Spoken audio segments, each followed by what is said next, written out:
Good morning. I am Mary Kane, President and CEO of the Maryland Chamber of Commerce. Welcome to the first installment of our webinar series, Healthy Employees, Healthy Business, in partnership with UnitedHealthcare. We have partnered up for this series to bring together healthcare experts, wellness professionals to explore wellness from the employer's perspective.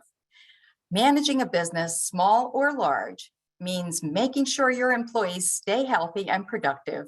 Through the series, we will explore how employers can encourage and support whole person health for their employees and embrace wellness as a business model for success. Today's episode is titled The Business of Healthy Employees, Building a Workplace Wellness Plan. Our panel of experts will help you learn how to promote physical activity, address mental health, boost company culture, and engage your employees in a workplace wellness plan that is right for your business. A big thank you to UnitedHealthcare for sponsoring this webinar series and allowing us to have these discussions to make this important information accessible to Maryland employers. It is my pleasure to introduce our panel for today's discussion. Lori Armstrong has 27 years of experience with UnitedHealthcare in account management roles for both public and private sector employer groups.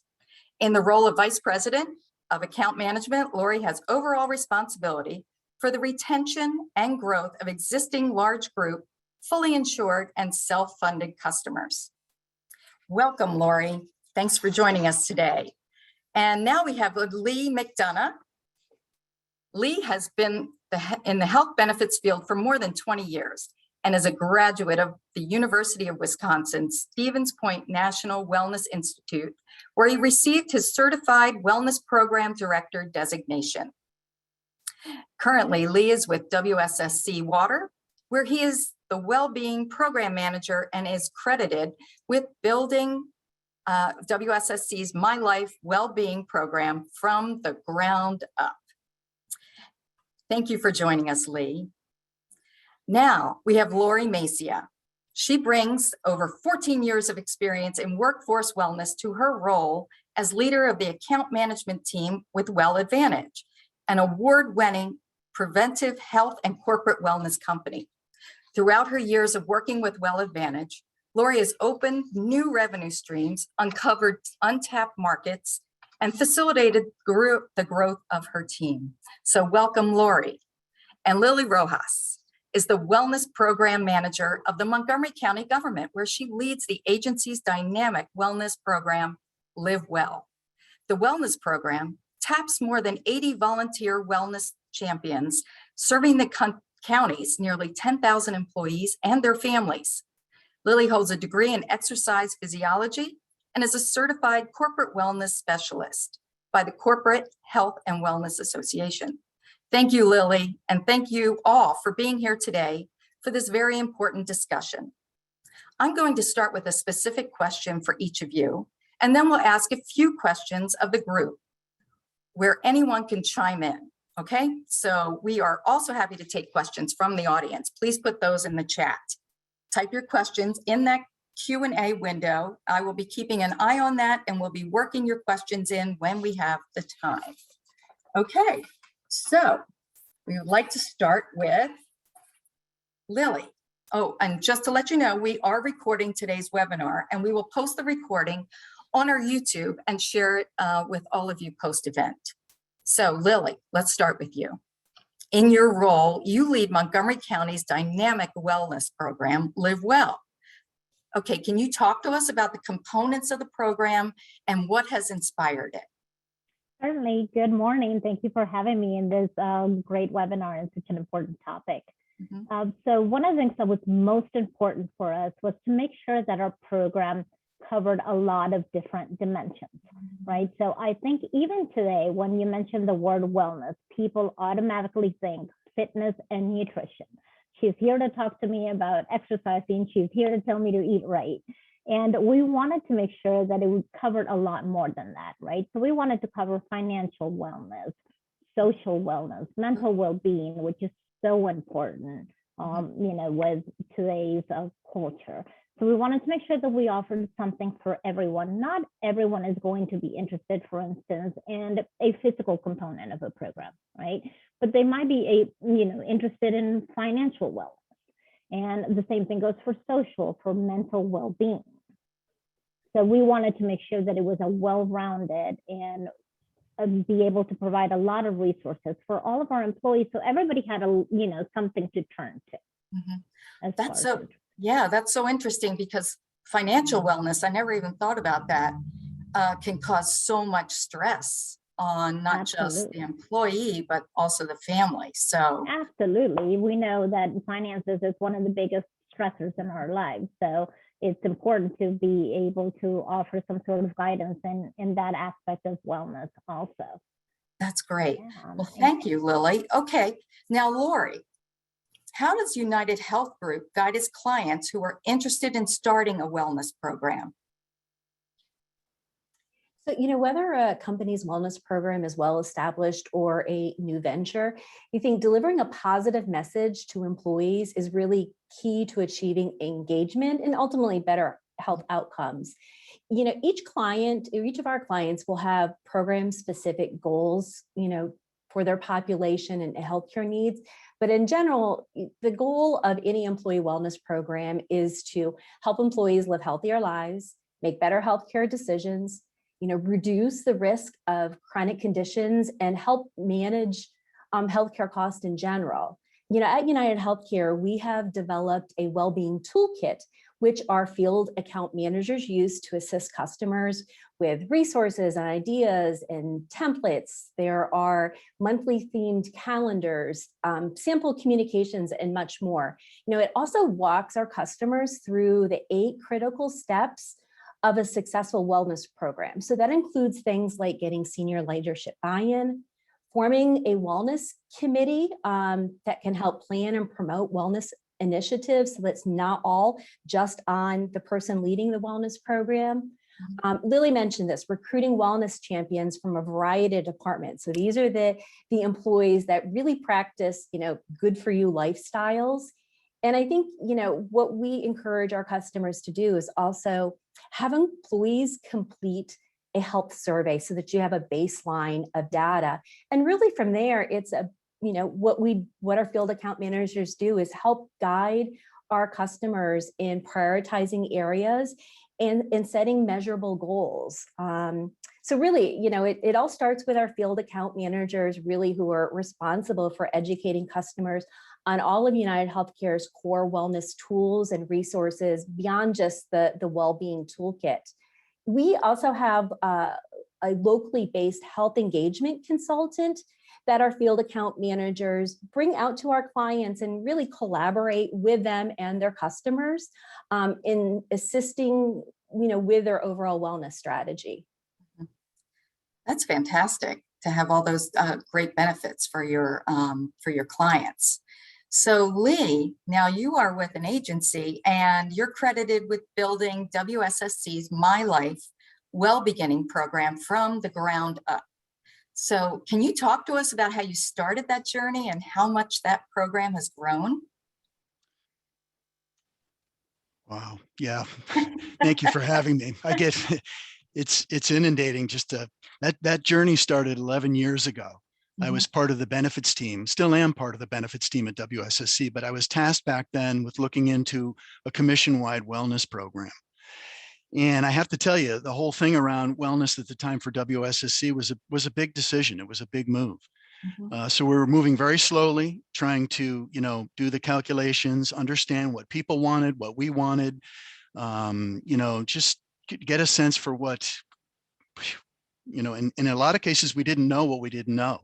So it was a learning experience for all of us. Generally, the well-being events that we were doing at the time, they were kind of unofficial because we didn't have a well-being program, but they were going very well. So we could see that there was an aptitude for, this kind of programming, and the feedback we were getting was pretty incredible. So the appetite for something like this was there. The other thing that we were doing at the time, and I think really paid big dividends was we were meeting with all our team chiefs across the commission.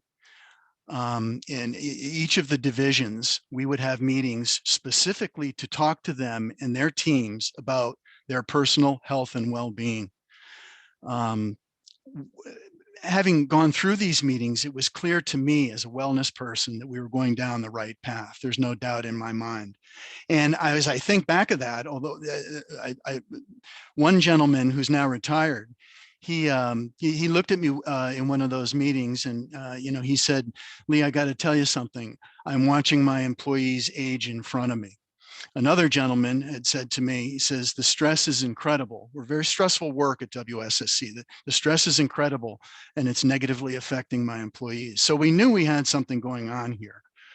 And as wellness thinkers and wellness people wanting to save the world, I didn't need to hear much more to know that I needed to start working, on building the case to senior leadership.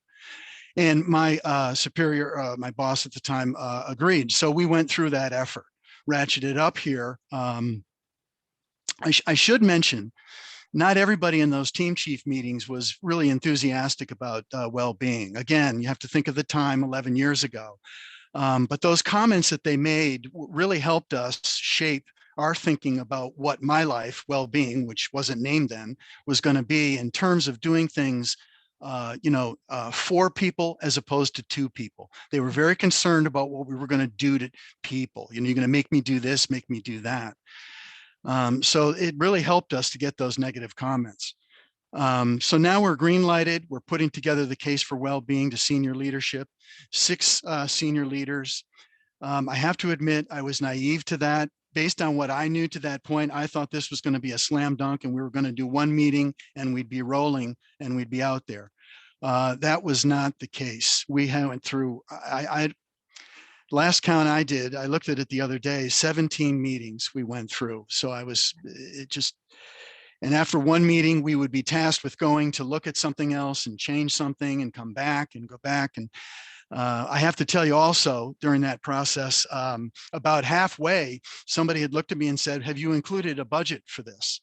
And I said, "Well, no, I didn't even think of that." So we included a budget about halfway. It probably extended the meetings another 3 or 4 meetings through the process. But ratcheting it forward, we got the green light. We started working. We wanted to create a program to really support WSSC as a world-class public utility through programming that supports personal, professional productivity, regardless of your age, regardless of your health status. Key components, and focus on the whole person, not just an illness or condition or make you feel like you're a number. Try to tap into the innate resourcefulness of people, to really get the information they need to try to make change and health decisions. Essentially being, the best person that you can be where you are on any given day and at work. I liken it to globalized. Our thinking was autonomy, mastery, and purpose. We tried to put forward from an employee level as well as a program level. So to this day, we now have, I'm one of 7 people that works on the program. I'm the only full-time WSSC employee. The other 6 are contractors that work on the program. We have in excess of 17 programs ranging from Ask the Experts, info lines. We do health screenings. We do workshops. On-site was a big deal for us. That took a bump about 20 months ago, and we moved to a virtual, what we call the My Life Hub, but we've been able to do one-on-ones and group sessions and demonstrations through our hubs. So we kind of shifted gears. But we do want to get back out. As a matter of fact, we were just out in the field over the last 2 months doing health screenings and flu shots. We just got done with that. And it was great to get back out in the field and see people. But, the program continues to grow. Do we have all the answers? No. We're currently looking, we've got, too numerous to mention at this point. We can come back to it, but multiple programs. Again, putting our employee in the middle, kind of a Ferris wheel, and trying to, give them the autonomy, mastery, and purpose that they need to be able to make the decisions that they need when they're ready to make those decisions. So Lee, let me ask you one question. Yes. If we have employers out there right now who are thinking about instituting something like this, what are some of the objections that you faced 11 years ago as Well, to why we shouldn't do this? Flat out, people think you're gonna, in my world, I love my employees, but I'll tell you, it's a tough lot. It's very hard work that we do, which we're going into a busy season right now, where it gets very, very stressful. But we've been doing it for over 100 years, so we should be good at it.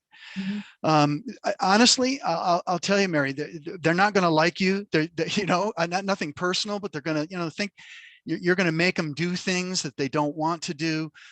You're going to charge them maybe for, surcharge for this. We spent a lot of time over the years, and we're still doing it, going out into the field, building that trust, building that camaraderie, making the employees realize, whether they used our services or not, making them realize that we were really out there for them. And I've actually had people come up to me to say, listen, I don't use your services, but I'm very appreciative of what you're doing because my buddy over here is using it and his sleep has never been better. So I kind of took that as a compliment, even though it was a little off, but you're not using the services. So and you're running into all kinds of personalities. The one thing I think we forgot about that we had to pick up on, we're dealing with people, human nature. If I have not to pick on a diabetic, but say I have two diabetics, one's 37 years old and one's 67 years old, both of which we have. I can tell you the only common denominator between those two individuals could be their A1C being a little bit elevated. Everything else coming down on them is completely different, driving probably those A1C numbers. So I'm appreciative that WSSC, we got that budget. We were able to be consistent over time. You have to be consistent over time, driving your message that you're not the food police.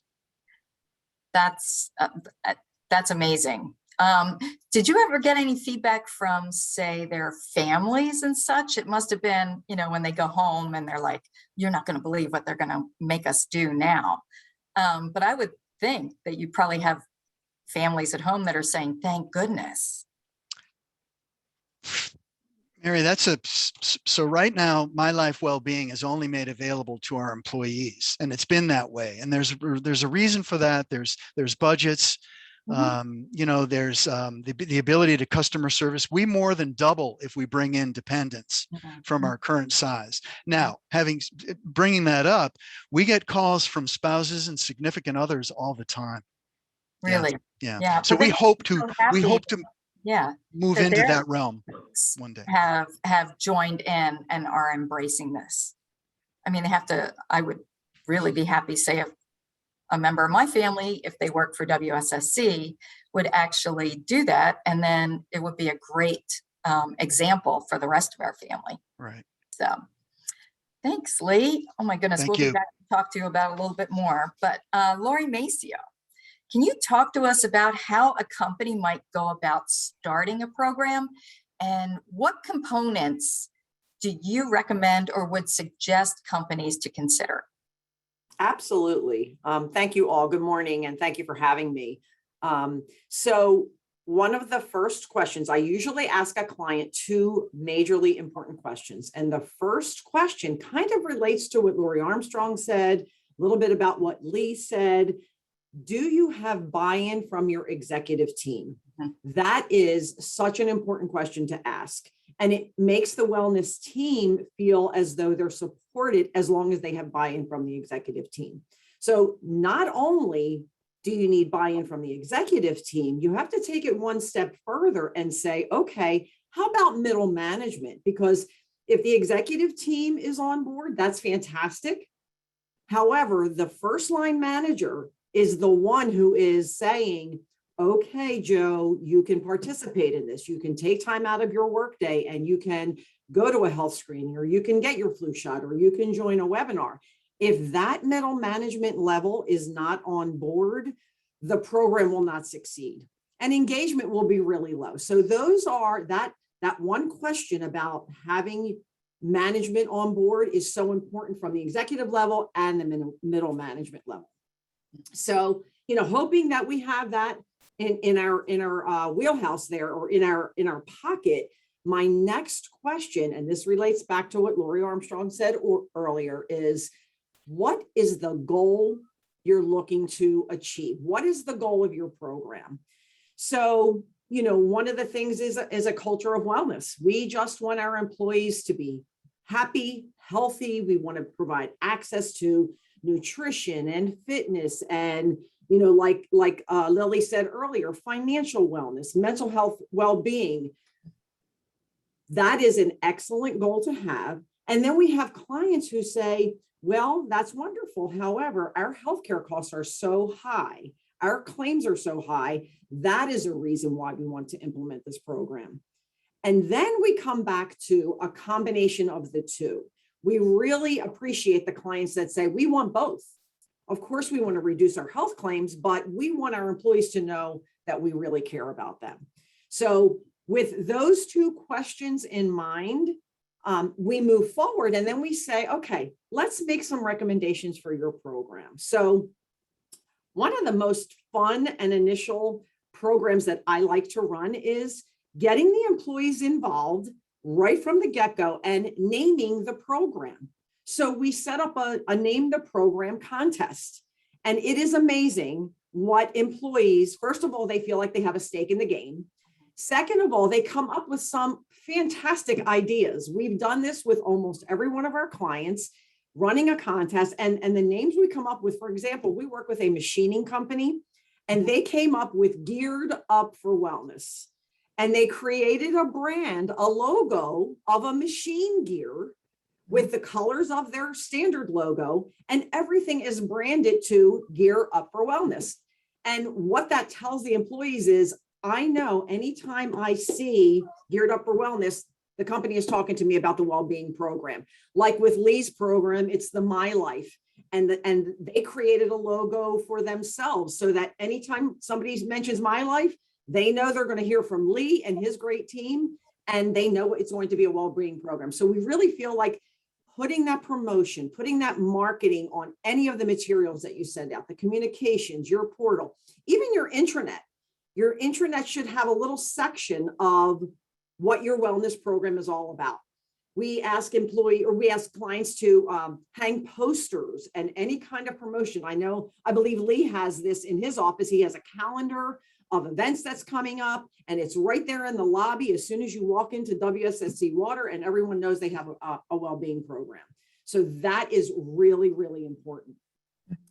Also, what Lori Armstrong said, Lori, we're right on the same page here, a wellness committee that eventually trickles down to wellness champions.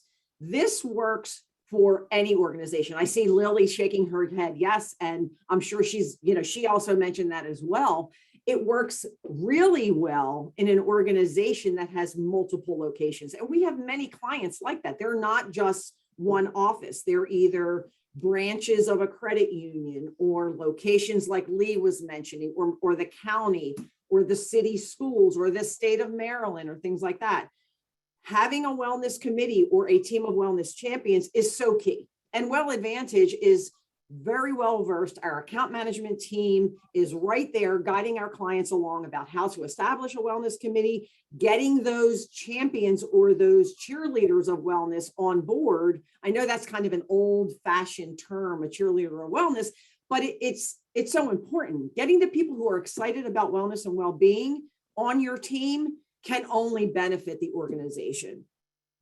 So I have two more points to make, and this Lee just touched on. The budget.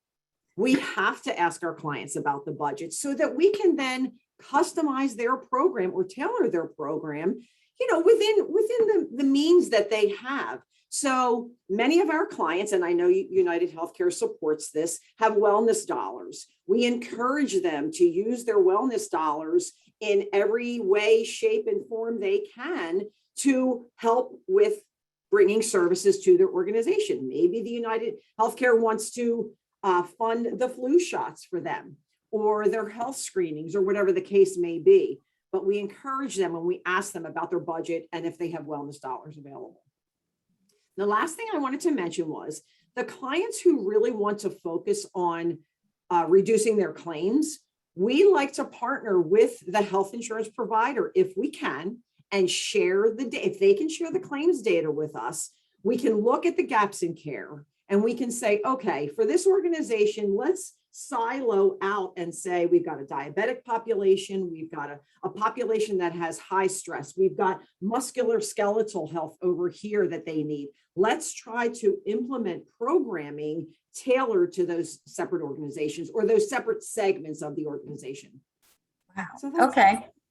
That's fantastic. I do want to ask you one thing. You talked about wellness dollars. For those of us out here that don't know what you mean by that, can you explain that? Sure. Lori, is it okay if I take that question? Okay, great. So we work with UnitedHealthcare all the time. So from what I understand of the program, and Lori, you might want to expand on this, the health insurance provider, with whatever program they're offering their clients, they set aside a separate fund, and they call them wellness dollars, to use for all of these type of services. Like, for example, screenings or flu shots, or maybe they're having a well-being or a health and wellness fair, and they want to bring in education like cooking demonstrations or diabetes prevention education. They would pay well advantage out of their wellness dollars budget versus the money coming out of the organization. Does that make sense, Mary? Okay. Yeah. Yes. And I would just add to that, not every, but many of our customers, we do allocate wellness dollars for. It really is for those customers that, are really interested in developing and building out a wellness program. So I would encourage any UnitedHealthcare customers on this call to talk to their strategic account executive about including wellness dollars with their next renewal, or any prospects as you're working on your UnitedHealthcare plan and benefits. Let us know that wellness is important to you. Okay. Yeah, and if I can just chime in, it's really important, especially when you're trying to get the buy-in from your senior leadership, that you go in, with wellness dollars, wellness amounts from your insurance providers, because that way they know, okay, we're gonna invest other resources in our employees, but we are also going to have that assistance from our insurance providers to help us establish these programs. Oh, that's terrific explanation. Thank you very much, because it's very important that people know these things and know what to ask for. So I'm going to throw out a few questions now for all of you. Creating a workforce wellness program does require an investment from the company, both in time and resources. Can you each speak to some of the benefits of establishing such a program, and how are we seeing the return on investment? This is Laura. I can go ahead and jump in. Okay. I think everyone has touched on this already, which is, increasing employee morale, increased employee satisfaction, and really feeling a connection to the organization or to their employer. Laura, you touch on this. When you tie back your wellness strategy to key cost drivers and then successfully engage employees in the high value programs that are being offered, you really can see an impact on slowing the progression of disease states like diabetes, as Lee mentioned, in lowering the rate at which costs are increasing. Being able to measure the results from the population that is engaged versus non-engaged is also a great way of determining the success and establishing a baseline for the return on investment. So what does the data look like for employees that are engaged in any of the wellness initiatives versus those non-engaged? We often see clients using that as the baseline for success and the return on investment. Okay. Anyone else would like to? You know, I'd like to put in a plug. I'm very much an advocate of looking at the data, churning the data, finding out where we have bumps in the road and what we can do to, you know, mitigate and help someone in need better manage themselves. But there's also what I call impact. There's a reason to do things for the impact that it creates. And that impact can be a feeling. That impact can be, it's not always dollars. And I don't mean to, you know, run away from the dollar question. Senior leadership is always concerned about that. But impact does matter too, which is why we do some of the things that we've done out on the hub. There's no real return. And in some cases, I have a hard time showing return on some of the things that we're doing. In other cases, it's not such a problem. But impact is kind of my personal word for you know, doing a karaoke. Why would we consider doing a karaoke or a trivia event at 5 o'clock on say a Thursday evening on the interactive hub? And the reason we would do that is to just get people out of themselves for a while, is to get people away from the mental health ramifications of the world. We've even tried bingo. Well, I can tell you, there's no return on investment on bingo, but people were howling on that call where we were doing, so it gets, you really got to look at your culture. You got to, you know, there's a lot of things going on there. And I really got to give it back to WSSC for, you know, they support me. They did give us a budget, but they support me. They support the entire team, and they have given us the time it takes to really get that message out there. Mm-hmm. That's great. I wouldn't even think of things like bingo or karaoke. Hey, Maryland Chamber team, maybe we'll try that on a Thursday evening. I mean, I mention it because it is off. It's kind of out there, but I tell you, it's what people. My life, well-being, more choices for a better you. That's our tagline and logo. And you know, we're struggling with everybody. I don't have to talk about the word stress. Everybody knows that. So what are we going to do about it? And sometimes you just have to have fun. Yeah, I think laughter is, as they say, it's cliche, laughter is the best medicine, but it also brings your team together, which is incredibly important when you're looking to reach a lot of your goals. Yeah, I think Mary, if I can chime in on that also, sorry, Lori. It's when you're doing things like that, like the karaoke and the bingos, we do a lot of things like that also. You really gain your employees' trust also. So, you know, they see you as, okay, she's not really here to tell me I need to eat well and I need to exercise. There's a lot more to it. You start participating with them, they see you more as a human, as, you know, somebody who's there going along with the same struggles that they are going through. So those social activities become extremely important, especially in what we've gone through the past 2 years, right? We know a lot of people have been at home, maybe teleworking, being alone for the most part, and a lot of the social activities have become so important. And you see that reflected in your work culture. When you have an employee who says, you know what, my employee cares so much about me that they're offering a karaoke session or a piano bar session, that says a lot. Absolutely. If I could just add in there too, to kind of extend from what Lily and Lee were saying, you know, impact and value. So we know there has to be a return in the dollars. And like Lee said, the executives need to see that, but the value on this investment of getting the employees involved, letting them know you care about them. An employee who thinks their employer cares about them is a happy employee. And if the employee's happy and they want to make themselves better, their health turns into the company's wealth, right? They're going to come to work healthy every day. They're going to come to work engaged every day. So we are here to support them, to help them be a better person, because everyone knows our employees are our biggest asset, and we want them to be the company's biggest asset. You know, we want them to be able to work to their highest capability so that they can enjoy their work and the company can turn around and be profitable. Right. You're absolutely right. And Okay, so March 2020, COVID. We need to go home. And I know when I left my desk and everything just sitting on it, thinking, oh, I'll be back in a week or two. Not worried about that. Months go by. How have you been able to engage employees in wellness programs when they're going to be at home? And frankly, it doesn't look like it's going to be ending anytime soon. So you must be incredibly creative to keep people engaged in such things. I'm throwing it out Yep, for everyone. I'll chime in on that.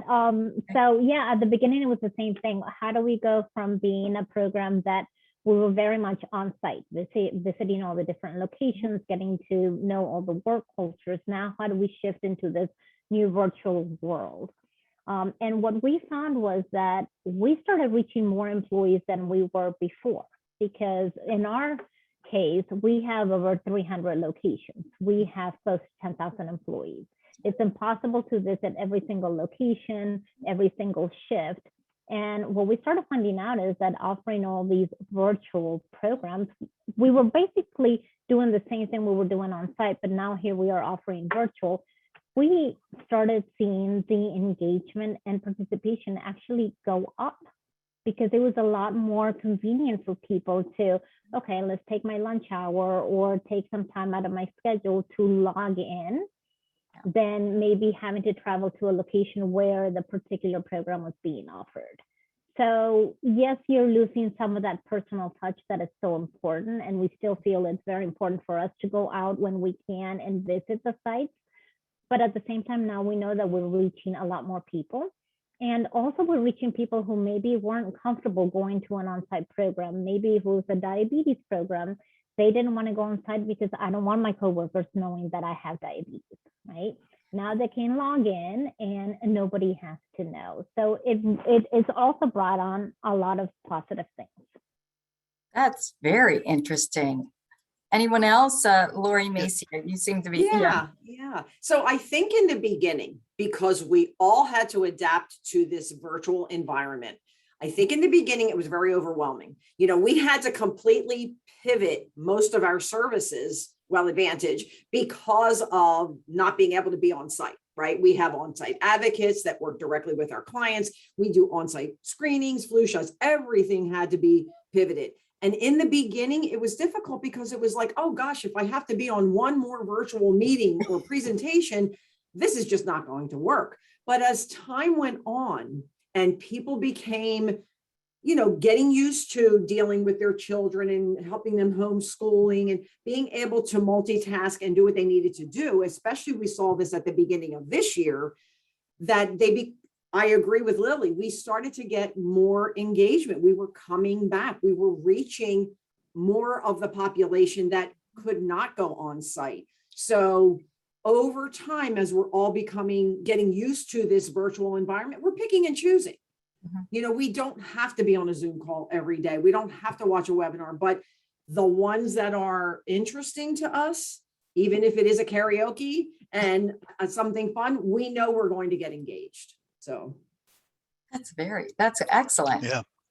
I'm just going to throw, we had kind of a double standard there. Half of our workforce still had to come to work. Water doesn't stop 24 hours a day, 365 days a year. It built some tension where nothing changed to half of our workforce. They still came in every day, which is why we really wanted to get out in the field, which we just did with flu shots and screenings.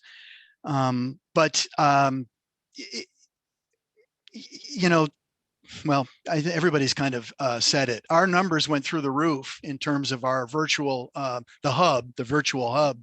Our numbers went through the roof because people were, they were dialing in more so than ever. We always had decent numbers, but they did go through the roof. That's very exciting, though. That's very exciting in a very precarious time. And I think a lot of us are going to see hybrid work environments from now on. I don't think everybody's all going to come back. So, okay. I think you've told me a lot about the factors of determining when a program is successful. So, here's a good question. Have you seen your wellness program or others in the market serve as strong recruitment and retention tools? Yeah, absolutely. That's a great question. I think especially now, we're going through that great resignation period, right? And we have to go out and recruit new employees. I think it's essentially important now. Sorry, I just lost my earpiece. Oh, that's okay. Can you still hear me okay? Yes, I can. Okay. So I think it's essentially important because people are really looking for that work-life balance now. I think if anything out of COVID and this whole situation, we've learned that we need to pay more attention to our families, how we're spending our time. And I think work-life balance is a necessity now. And companies are really looking for a wellness program to attract those employees. And, we offer your work-life balance. We have your wellness resources. And I think that's a huge part of, corporations and any organization now. That's terrific. Anyone else want to comment on that? Lori? Yeah. I'll just, chime in. I agree with Lily. I think work-life balance, job flexibility, well-being programs are, as the labor market has tightened, are all those sort of extras beyond just salary that, current employees and, prospective employees, are looking at. I know that, we survey our employees, we do NPS surveys, and, well-being programs do help decrease the feeling of burnout. And, I think ultimately that leads to, increased job satisfaction, increased, morale, and hopefully, increased employee retention. That's great. Yes. Anyone else? Okay, Lori Armstrong, this is a question for you. So what are some of the trends we might see in 2022 around employee wellness? Yeah, we've talked a lot about COVID-19 and really benefit priorities, wellness program priorities have really shifted because of COVID-19.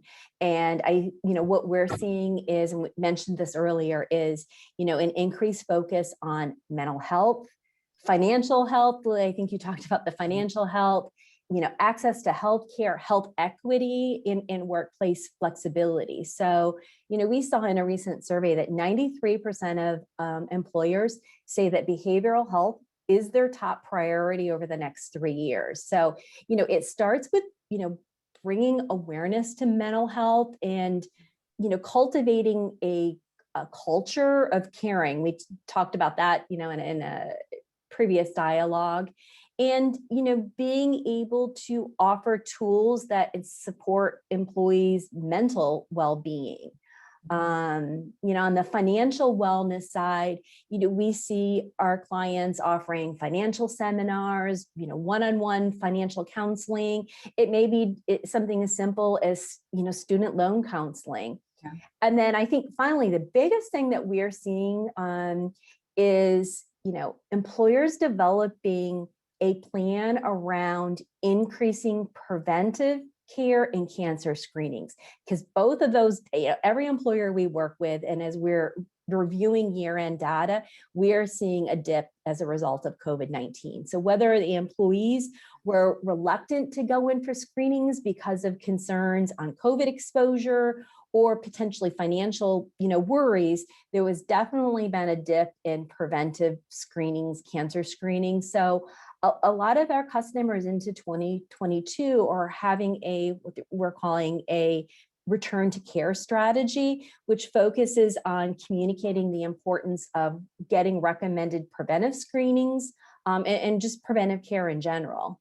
I'm sure Lee and Lily, you've seen that in your data, and Lori, with the customers that you work with.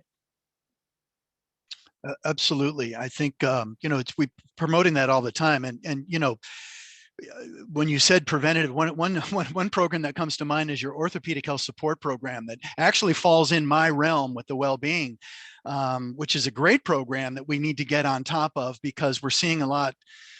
there's so much to do in certain aspects of getting people back into the doctor's office. Prevention, I can't say enough about prevention. I'm a big preventative thinker, and which is why we went out in the field, because there was a big question as to whether we should go out in the field and do screenings. It's a very intensive screening, but there was a big question as to whether we should do that and how that would look. But we felt that it was business essential in the health and well-being of our employees because of where we are. And there is a subset of our population that really, I can't say that everybody looks forward to these because most in our, say, corporate office has a relationship with a primary care physician, just to show you a different dynamic. Not so much in a 72% male dominated environment outside, where these screenings have actually, year over year, we're seeing the same customers year over year. And we've actually seen a dip in health risks of that particular group because we know who's coming each and every year. So I can't say enough about getting back into screenings. Bring them on. That's fantastic. Thank you so much, Lee. That's really interesting information. And I, a lot of people stayed away from doctors' offices, and I think our hospitals and doctors' offices were overwhelmed over this time period. So, okay, now we have a few audience questions that we'd like to share with you, and anybody can jump in. So one question was, do you team up with voluntary insurance programs that offer wellness benefits to employees that pay them to get wellness screenings?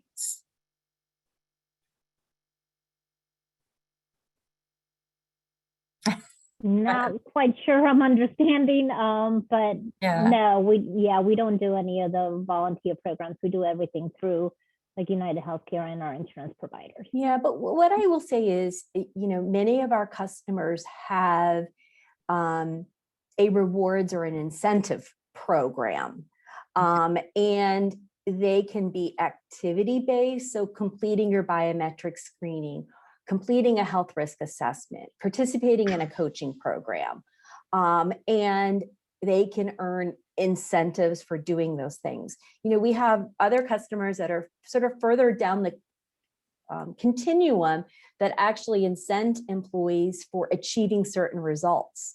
So having a particular baseline BMI, cholesterol screening, achieving certain results. So we do see incentives utilized, and that is one tool to promote participation. And like I said, they can be based participation or actually, outcome based. Mm-hmm. Okay. Well, thank you. Yeah. So just a real quick note on that. Okay. In the My Life Wellbeing program, we don't charge for any of the services we ever provide our employees. There's no charge. Incentives is kind of as a public utility, incentives is it's a slippery slope for us from a cultural perspective to pay people,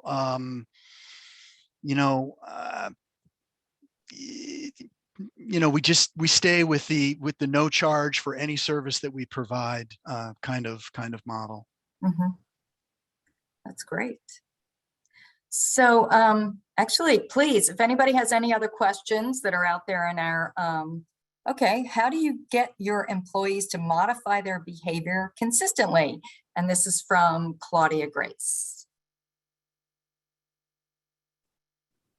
Well, Okay. I think it's about, just encouraging those small steps, right? So all the different programs that we offer, we're hoping that of everything that we offer, employees will grab a little bit and make those small steps that we know essentially will turn into the bigger steps with the bigger outcomes. Mm-hmm. But one of the biggest things is, again, and I think I've said this before, is making sure that you're making your employees feel comfortable. If they feel comfortable with you, if they feel comfortable with your program, they will pay attention and they will start making those changes. You may not hear about them all the time because it's very hard to get those stats on everything that you do.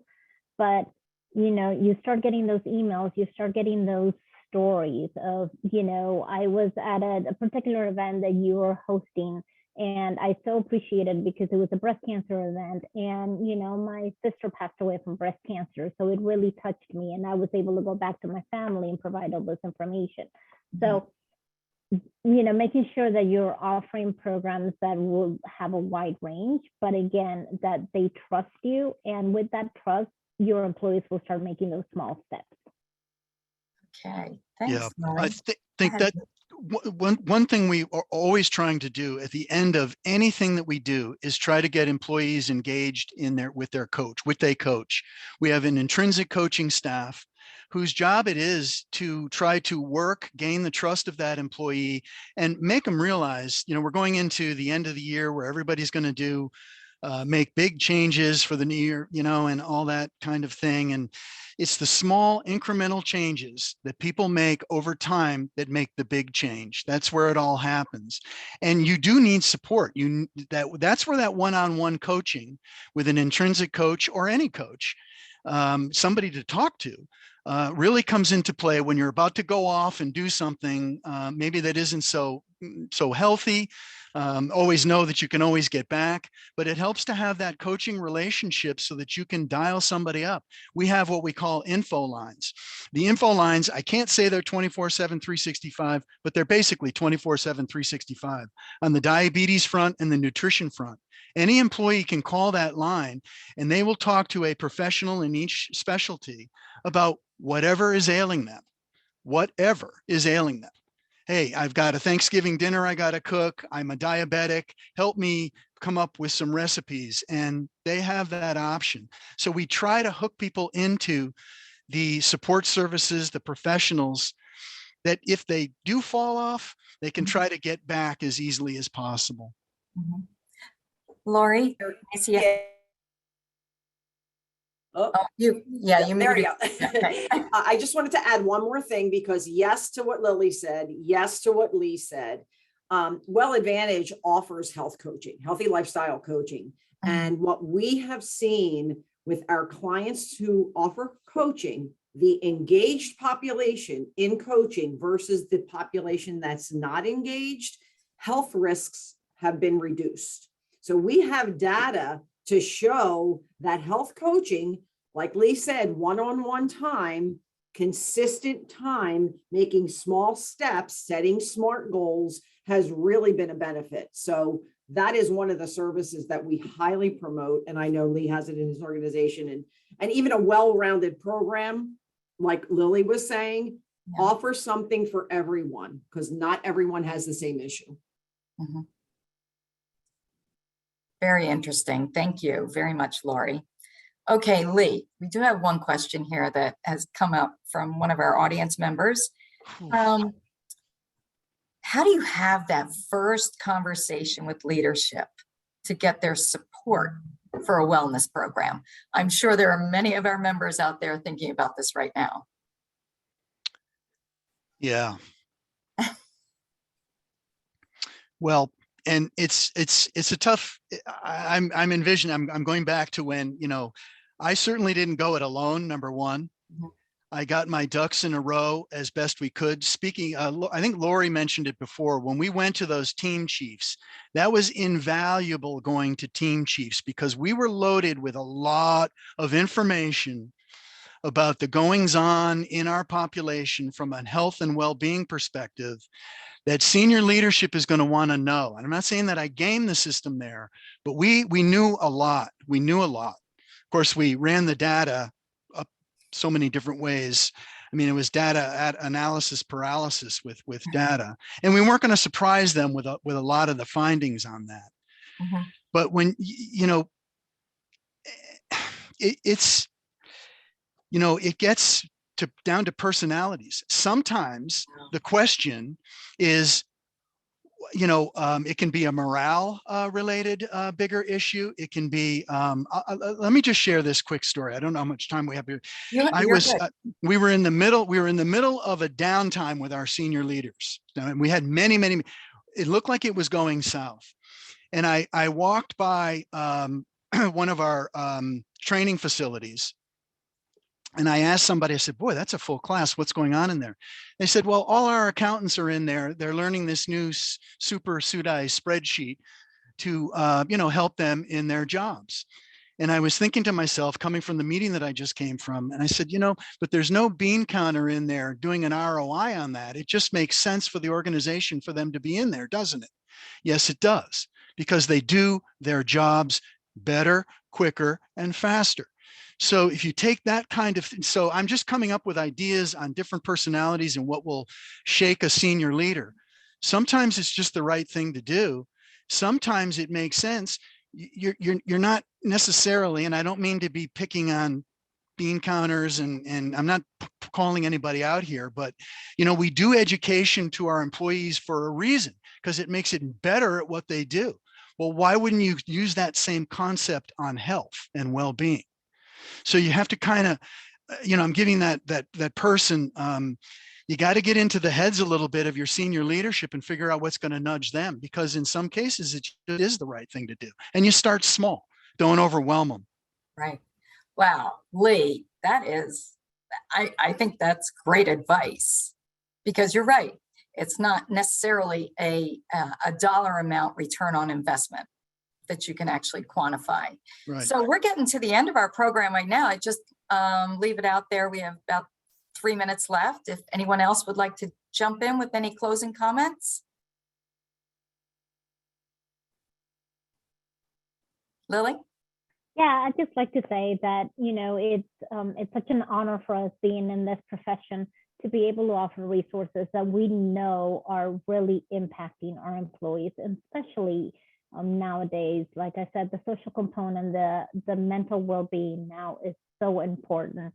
And so it really is an honor and a treat to be able to see the changes in employees, and especially in the work culture. So when you're in the field, you go into the field because you have a passion for it. And as long as your employees can still see your passion and that you're not just sitting behind your desk, they're going to react to it. Great.